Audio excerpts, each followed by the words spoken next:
پرویز الہی سے سابق وفاقی وزراء اور ارکان قومی و صوبائی اسمبلی نے لاہور میں ان کی رہائش گاہ پر ملاقات کی۔ پرویز الہی نے کہا استعفیٰ شہباز شریف دیں جو آئین کو پامال کر رہے ہیں۔ چیف جسٹس سپریم کورٹ سے استعفے کا مطالبہ کرنے والے خود عدالتی مفرور ہیں۔ انہوں نے مزید کہا سپریم کورٹ نے اداروں کی رپورٹ دیکھ کر ہی الیکشن کرانے کا فیصلہ دیا ہے۔ شہباز شریف الیکشن سے بچنے کے لیے اداروں کا امیج تباہ کر رہے ہیں۔ حافظ قرآن کو اضافی نمبر دینے کا کیس ہے، سپریم کورٹ میں تنازعہ ختم نہ ہوا۔ جسٹس قاضی فائز عیسیٰ نے ایک اور نوٹ لکھ دیا، کہا ان کے 29 مارچ کے حکم پر 6 رکنی لارجر بینچ بنانے کی اجازت نہیں تھی۔ عشرت علی نے 4 اپریل کو لارجر بینچ کی تشکیل کے روسٹر پر دستخط کر کے مس کنڈکٹ کیا۔ رپورٹ دیکھیے۔ اجلت میں بینچ بنا کر غیر آئینی فیصلہ دیا گیا۔ 6 ججز کا فیصلہ آئین کا متبادل نہیں۔ جسٹس فائز عیسیٰ کا آرٹیکل 184(3) کے مقدمات کی کاروائیاں روکنے سے متعلق تفصیلی فیصلہ۔ جسٹس فائز عیسیٰ کا فیصلے میں کہنا ہے کہ رجسٹرار سپریم کورٹ نے میرے فیصلے سے متعلق سرکولر جاری کیا۔ رجسٹرار سپریم کورٹ نے آرٹیکل 184(3) کے فیصلے کو سرکولر سے مسترد کر دیا۔ رجسٹرار نے وفاقی حکومت کے احکامات ماننے سے انکار کیا۔ قاضی فائز عیسیٰ کا کہنا ہے کہ جب یہ اندازہ ہوا کہ رجسٹرار کا سرکولر غیر قانونی اور غیر آئینی ہے تو 6 رکنی لارجر بینچ تشکیل دیا گیا۔ یہ ججز جلد بازی میں اکٹھے ہوئے اور چند منٹ میں از خود نوٹس کارروائی کو ختم کر دیا۔ رجسٹرار سپریم کورٹ کو بتایا گیا کہ ان کے پاس سپریم کورٹ کے کسی حکم کو کالعدم قرار دینے کا کوئی اختیار نہیں۔ چیف جسٹس سپریم کورٹ کا حکم کالعدم قرار دینے کا کوئی انتظامی حکم جاری نہیں کر سکتے۔ چیف جسٹس نے آج تک میرے خط کا جواب نہیں دیا۔ جسٹس قاضی فائز عیسیٰ کا کہنا ہے کہ مقدمات کا فیصلہ قانون کے مطابق نہیں ہوگا تو عوام کا اعتماد عدلیہ پر نہیں ہوگا۔ جسٹس فائز عیسیٰ کا تفصیلی نوٹ سپریم کورٹ کی ویب سائٹ سے ہٹا دیا گیا۔ سپریم کورٹ میں جسٹس قاضی فائز عیسیٰ کے خلاف کیوریٹو ریویو پر اعتراضات کے خلاف اپیل سماعت کے لیے مقرر کر دی گئی ہے۔ سپریم کورٹ میں جسٹس قاضی فائز عیسیٰ کے خلاف کیوریٹو ریویو پر اعتراضات کے خلاف اپیل سماعت چیف جسٹس امرتا بندیال کریں گے۔ حکومت کی جانب سے کیوریٹو ریویو واپس لینے کی درخواست بھی سماعت کے لیے مقرر کر دی گئی۔ چیف جسٹس پاکستان 10 اپریل کو ان چیمبر سماعت کریں گے۔ خبر ہے کہ پی آئی اے کی لاہور سے مدینہ جانے والی پرواز میں خرابی ہوئی، مسافر پریشان ہو گئے۔ فلائٹ کی تاخیر کے باعث مسافروں کی سول ایویشن حکام سے تلخلامی ہوئی ہے۔ پی آئی اے کی فلائٹ نے لاہور سے مدینہ کے لیے رات 9:20 پر اڑان بھرنی تھی۔ ایئرپورٹ پر اب جہاز کی روانگی کا وقت صبح 10 بجے کا دیا جا رہا ہے۔ روزے کی حالت میں گھر سے ایئرپورٹ پہنچے تھے، اب تک فیملیز کے ساتھ ایئرپورٹ پر موجود ہیں۔ سول ایویشن کی جانب سے مسافروں کے ساتھ کوئی تعاون نہیں کیا جا رہا، مسافروں کا یہ کہنا ہے۔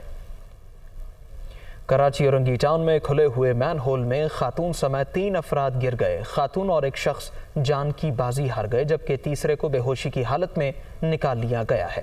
اورنگی ٹاؤن 14 نمبر میں 50 سالہ فیکٹری کی ملازمہ رضیہ بی بی بس سے اترنے کے بعد سیوریج لائن میں گری، جسے بچانے کے لیے دوسرا شخص بھی سیوریج لائن میں کود گیا۔ خاتون اور مرد کو مین ہول میں گرتا دیکھ کر تیسرا شہری بھی کودا۔ خاتون اور پہلا شخص دم توڑ گئے، تیسرے شخص کو بے ہوشی کی حالت میں نکال لیا گیا۔ جاں بحق دوسرے شخص کی شناخت نہیں ہو سکی۔ شہر قائد میں رمضان المبارک میں بھی سوئی گیس کی بدترین بندش جاری ہے۔ سحر و افطار کے اوقات میں سوئی گیس کی بندش سے گھریلو زندگی مفلوج ہو کر رہ گئی ہے۔ موسم سرما میں شروع ہونے والا گیس کا بحران تاحال جاری ہے۔ سوئی گیس انتظامیہ سحر و افطار کے اوقات میں گیس فراہم کرنے کی یقین دہانی کروانے کے باوجود گیس فراہم کرنے میں ناکام ہے۔ ٹائم سے علاوہ بھی جا رہی ہے، جو ٹائم ہے وہ تو ہے۔ سحری میں بھی یہ ہوتا ہے کہ بہت ہلکی ہوتی ہے کہ روٹی پراٹھے پاپڑ ضرور بن جاتے ہیں۔ ابھی تو پچھلے دوران ہم نے لکڑیوں کے چولہے تک بھی یوز کرنا شروع کر دیے تھے کیونکہ نہیں ہو پا رہا تھا۔ خواتین کا کہنا ہے کہ روزے میں گیس نہ ہونے سے بچے، بزرگ اور بیمار جو روزہ نہیں رکھ سکتے ان کے لیے کھانا بنانا بھی مشکل ہو گیا ہے۔ گیس آئے بھی تو گیس پریشر میں کمی کا سامنا ہوتا ہے۔ 3 بجے جو گیس آتی ہے اس میں ہم لوگ کھانا بنائیں یا افطار کی تیاری کریں۔ اب صبح ہم بچوں کو ناشتہ کیسے کرائیں، اسکول جانے والے جو بچے ہیں ان کو ناشتہ کیسے کرائیں، جو اولڈ لوگ ہیں، شوگر کے پیشنٹ ہیں، ہارٹ کے پیشنٹ ہیں، ان کو ہم کس طرح سے ناشتہ کرائیں، کیا کریں۔ شہر کے مختلف علاقوں تک سوئی گیس کی بہتر فراہمی یقینی بنانے کے لیے اقدامات کیے جا رہے ہیں۔ جو لوگ کچھ غیر قانونی طور پہ گیس کمپریسر ڈیوائسز کا استعمال کر رہے ہیں، جس کی وجہ سے لوگوں کو محلوں کے اندر ان کی گیس، ان کی حق کی گیس دوسرا آدمی اس کمپریشن ڈیوائس لگا کے غیر اخلاقی طور پہ، غیر قانونی طور پہ وہ گیس وہاں سے لے جاتا ہے. جو ہمارے ٹیل اینڈ پہ واقع کالونیز ہیں جو کہ ہمارے ڈسٹریبیوشن سسٹم سے کافی دور دراز ہیں, وہاں تک گیس کے پہنچنے میں ان کا پریشر ڈراپ ہو جاتا ہے. بڑھتی ہوئی مہنگائی میں سحر اور افطاری کے لوازمات بازار سے لانے کے باعث شہریوں کے بجٹ پر بھی اثر پڑ رہا ہے. کراچی میں شہریوں کی جانب سے عید کی تیاریاں جاری ہیں. بازاروں میں بچے اپنے والدین کے ہمراہ من پسند ملبوسات کی خریداری میں مصروف نظر آ رہے ہیں. رتابہ عروس کی رپورٹ دیکھیے. جیسے جیسے عید قریب آ رہی ہے بچوں کی عید کی تیاریاں بھی زور پکڑتی جا رہی ہیں. بچے عید کی تیاری کرتے ہوئے روایتی کپڑوں کے ساتھ ساتھ کارٹون کیریکٹرز والے ملبوسات بھی شوق سے خریدتے ہیں. مجھے بیٹ مین کا سوٹ پسند ہے اور pant shirt, frock, purse, sandal. بس اپنی شاپنگ کر لی اور اب جھمکے خریدنے مجھے اپنے, اور ماما پاپا کا تھینک یو, اتنی مہنگی مہنگی شاپنگ کروا رہے ہیں ہمیں. عید کے لیے ابھی جھولریز لے لی ہیں, سلپر لے لی ہیں, ابھی ہمارا ڈریس رہتا ہے وہ لیں گے. ڈریس لیے ابھی ہم لوگ شوز لینے جا رہے ہیں. دکانداروں کا کہنا ہے بچے نت نئی فرمائشیں لے کر دکان میں داخل ہوتے ہیں. کوشش ہوتی ہے کہ بچوں کو ان کی من پسند اشیاء دکھائیں. شاپنگ جب بچے کرنے کے نہیں کرتے تو ان کو تو چاہیے کہ یہ بھی لے لوں, یہ بھی لے لوں, یہ بھی لے لوں, بس جلدی جلدی لے لیں. پپا بھائی یہ لے لیں میرے سے, بس جلدی سے یہ لے لیجیے. بس اس طرح سے شاپنگ ہوتی ہے. بچوں کی خوشی کے موقع ہو تو پھر چل جاتے ہیں شاپنگ وغیرہ میں. عید الفطر کے لیے بچوں کی خریداری کی فہرست طویل ہے اور ان کی یہ شاپنگ چاند رات تک جاری رہتی ہے. کہا جاتا ہے کہ بچپن میں منائی گئی عید کا مزہ ہی الگ ہے. والدین بھی خود سے زیادہ بچوں کی عید کی تیاری کر کے خوشی محسوس کرتے ہیں. کیمرہ مین عمران خالد کے ساتھ رتابہ عروس, دنیا نیوز, کراچی.